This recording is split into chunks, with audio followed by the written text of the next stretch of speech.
7월 18일 토요일입니다. 새벽기도 시간에 하나님께서 저희들에게 주시는 말씀은 사도행전 10장 1절에서 23절까지의 말씀입니다. 성령님께서 형제 자매 여러분들과 또 저에게 함께 하시기를 바랍니다. 누가는 바로 앞장 9장에서 이 베드로의 사역을 다시 소개한 바 있습니다. 한 중풍병자를 고치고 또 죽은 도로가 여제자를 다시 살려내는 그런 표적을 행하였더랬습니다. 그래서 이들을 통해서 베드로는 다시 한번 지중해 연안의 그 남단에 위치했는 욥바와 또 루다 등 지역에 복음이 확대되는 것을 누가는 보여주고 있는 것입니다. 누가는 이어서 가이사라에서 이방인 고넬료와 또 베드로에게 일어난 그 일을 오늘 소개하면서 복음이 지중해 연안 남단에서 북상해서 가이사라에까지 확산되는 그 모습을 보여주는데 오늘 몇 가지를 함께 참고하기를 바랍니다. 첫 번째, 이 가이사라는 근동 지방의 그 지중해 연안에 위치하고 있으며 예루살렘에서는 서북쪽으로 조금 그리 멀지 않은 곳에 있는 곳입니다. 유대 관할 지역으로서 로마의 군대가 그 당시 1세기에 주둔하였습니다. 이 바울이 이 4차 전도 여행을 위해서 혹은 황제의 판결을 받기 위해서 로마로 가는 그 여정을 이 누가는 사도행전 27장에서 잘 기록하고 있는데 그때 이 바울을 실은 그 배를 지휘하고 또 하는 다른 제수들을 호송 책임을 맡은 자는 율리오라는 그 로마 백부장이었습니다. 이 사람도 가이사라에 주둔하고 있는 그 보병부대의 백부장 오거스탄 코호트라는 그런 지휘 군대에 소속한 장수였다고 보여집니다. 오늘 주인공 고넬료는 바로 이 가이사라에 주둔했는 로마 군대의 백부장으로서 비록 이방인이지만은 경건하여서 온 집안이 이스라엘의 하나님을 경외하고 또 구제와 기도에 힘써서 많은 백성들로부터 평판이 대단히 좋은 사람이었습니다.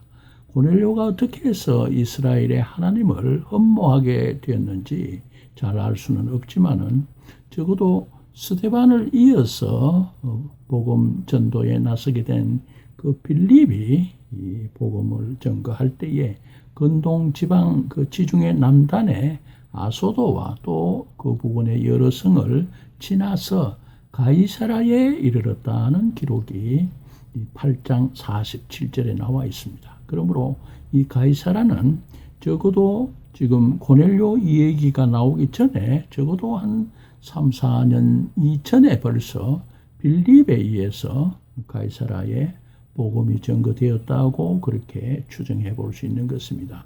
고넬료가 아마 그때 이 빌립에 의해서 예수를 믿게 되었는지도 모르는 일입니다.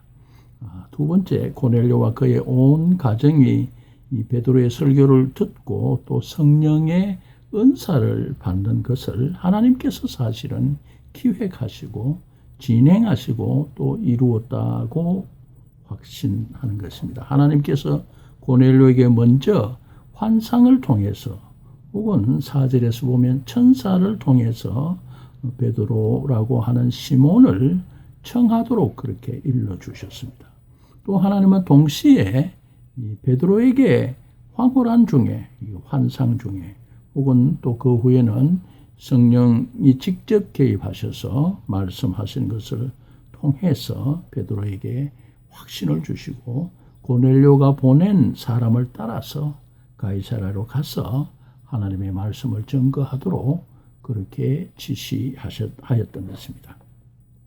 세 번째, 하나님은 이 고넬료와 온 가정이 초대교회의 세례를 받고 그 죄사함을 또한 받으며 교회에 들어갈 뿐 아니라 특별히 성령의 은사를 받기를 원하신 것이라고 봅니다.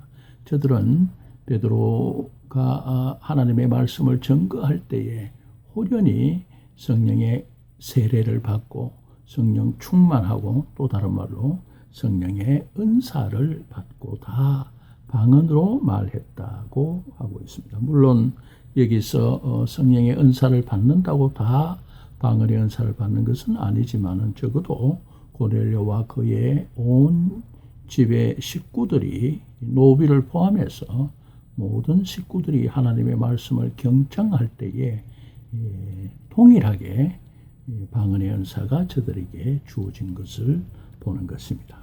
하나님께서 이같이 저들도 이방인이지만은 하나님의 말씀을 듣고 또 성령의 은사, 성령 세례, 성령 충만을 받기를 원하셨다는 사실을 볼 수 있습니다.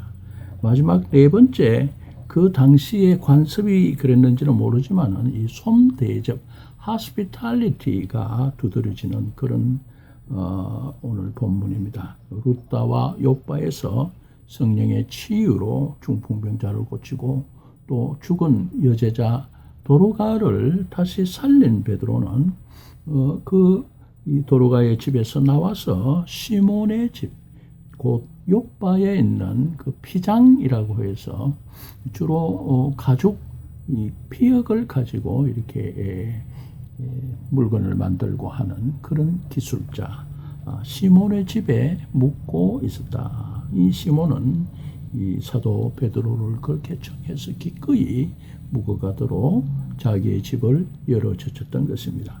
또 고넬료가 이 베드로를 만나기 위해서 베드로를 청해서 그래서 사람을 보냈을 때도 이 피장 시몬은 베드로를 만나러 온 저들을 손님으로 귀하게 맞이하고 자기의 집을 열어서 저들을 환대하고 또 손대접을 잘한 것을 볼 수 있습니다. 특별히 이 이방인을 전도하는 이 과정에서 보면 이런 손대접하는 장면, hospitality가 그 속에 녹아져 있고 훈훈한 그런 기분을 또 주는 것이 참 그 특별한 것이라고 하고 이것이 누가가 또 그렇게 좋아하고 또 이방인 전도에 녹아져 있는 그 당대의 습관 혹은 그보다도 더 뛰어난 그런 그 당대의 도덕성을 말하고 손대접 잘하는 것을 특별히 이렇게 조용하게 기록하는 것은 참 놀라운 의미가 있다고 또 보여집니다. 오늘은 이렇게 마치고 또 다음 월요일에는 사도행전 10장 24절부터 끝절까지의 말씀을 함께 참고하도록 하겠습니다. 샬롬.